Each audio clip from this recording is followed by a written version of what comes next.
Hi there, I'm Naomi Morse, and I grew up in southern Vermont. And I got my child's fiddle in 2002 and was very excited to be able to join Childsplay. And I grew up in the contra dance world, and I got into fiddling through contra dance music. And one of the things that contra dance music does is take music from a lot of different genres.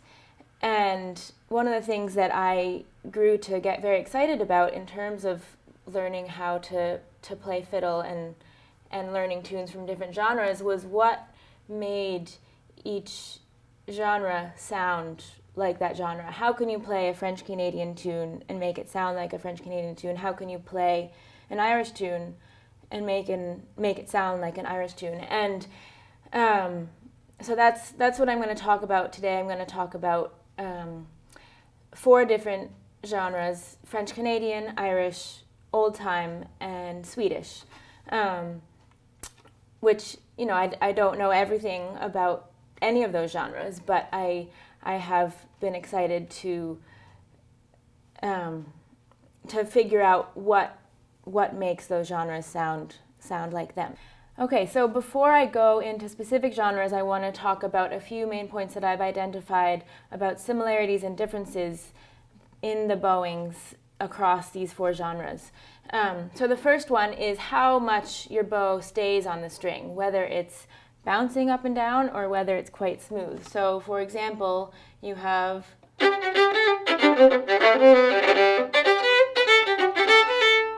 that's quite bouncy.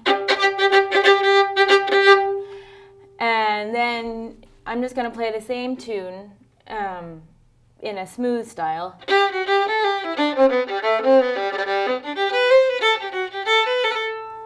So that's the same tune. It happens to be a French Canadian tune, but you can play it in both ways. So that's one point. The next one is how much pulse you have in the bow, and this one comes more when you have long notes, sort of whether you're gonna just play your note straight or whether you're gonna have some pulsing into it. So that's the pulsing, and that the pulsing happens more in old time and Swedish music, but there's a bit of it in the other genres as well. And then the third point is how much air you have between the notes, and that is it's different than bounce. It's a hard point to really put to words, but it's the difference between, let's say I'm going to try and play with not much air.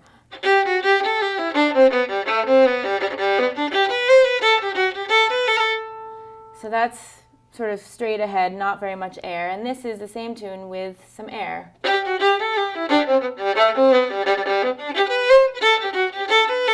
So I wasn't really getting that bouncy there, but I was putting air in between the notes. And how I think about it, you're at the end of the notes, you're not actually taking the bow off the string, but you are letting up the pressure, slowing down the bow, and almost taking the bow off the string before you change direction, and this is something that you find in all the genres, in part because I think it is what helps make music danceable. And all of these genres, the tunes I'm going to play today, are dance tunes of one sort or another, and I think putting this air into those tunes is part of what makes it danceable.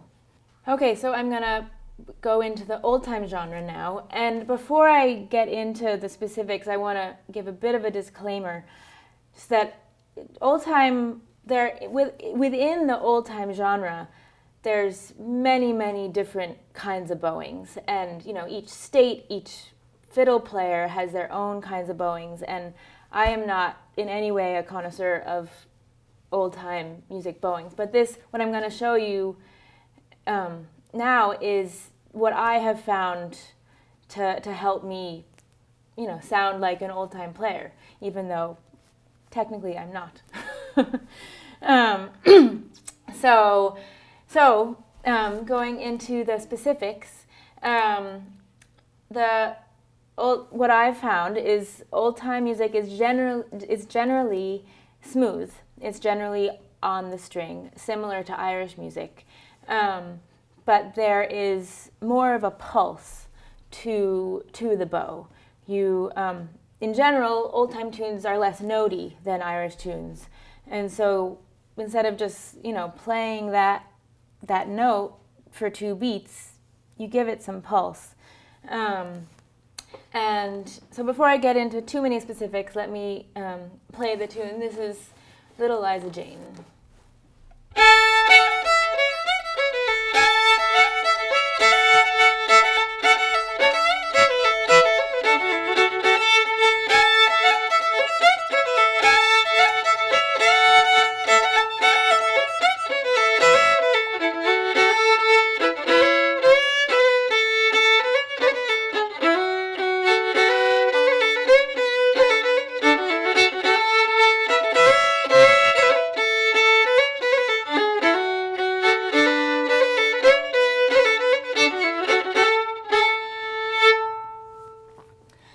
Little Liza Jane.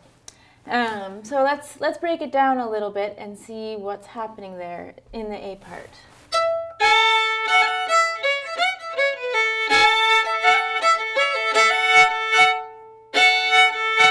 That's something I use a lot, that just at the end of the phrase there, we have what, if you were to write it down, it would look like two half notes.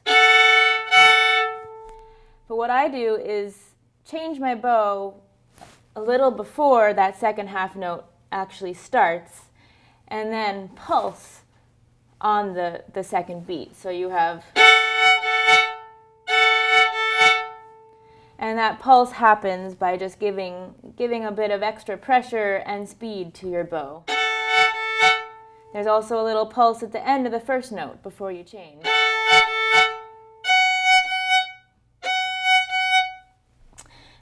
And that's something I use all the time in old-time music. So going back to the beginning,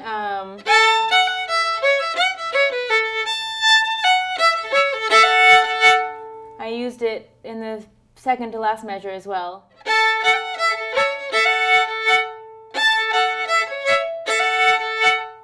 So the old-time genre, I think what really makes it sound old-time is giving it that pulse, and of course you need to figure out where that pulse will go.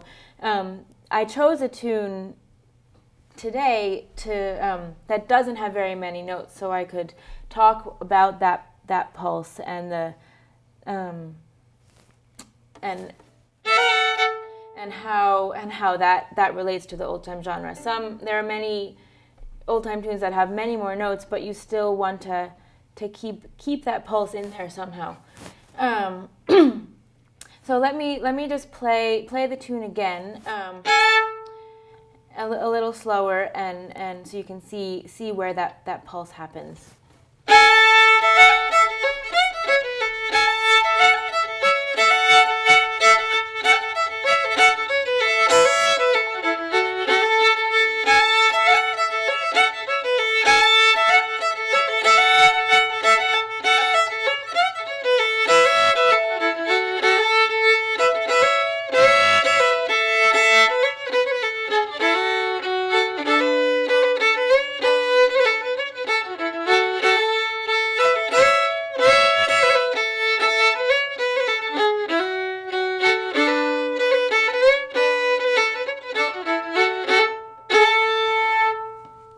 So I want to add one more thing about this old-time bowing, that I feel like I use gravity a lot.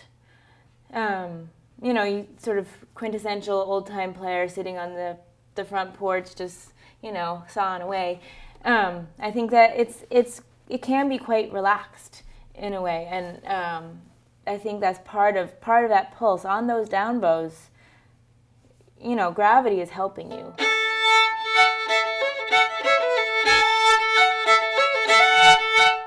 So relating this, smooth bow of the old time back to the Irish smooth bow, I think what differentiates it is that gravity and sort of really getting into the string. Now that doesn't say that Irish music you don't get into the string, because that you definitely do. The example I gave, it's more of a light and airy tune, but I think in general old time music tends to be more into the string, and of course you still want to keep that air at the end of the notes and keep that pulse, so that you're not just playing two half notes. So I hope you've enjoyed this little overview of bowings in these 4 different genres, and I want to just go back over a few of the main points. So we've talked a lot about air, which happens in all the different genres, and it's something that really gives tunes a dancey feel. So you want to be sure to get that air in between the notes. You don't want to keep your bow on the string all the time. The other thing we talked a lot about is pulse, and making sure that when you're playing one long note, it's not just one long note. You're putting some beats into that long note. And then the other aspect is how much your bow is on the string. So whether it's bouncy, like in French Canadian tunes, or whether it's smoother, like in Irish or old time. Hopefully you've enjoyed this lesson, and it can help you in your exploration of figuring out how to play different genres of fiddle tunes, and how these different bowings help you get into the essence of each genre.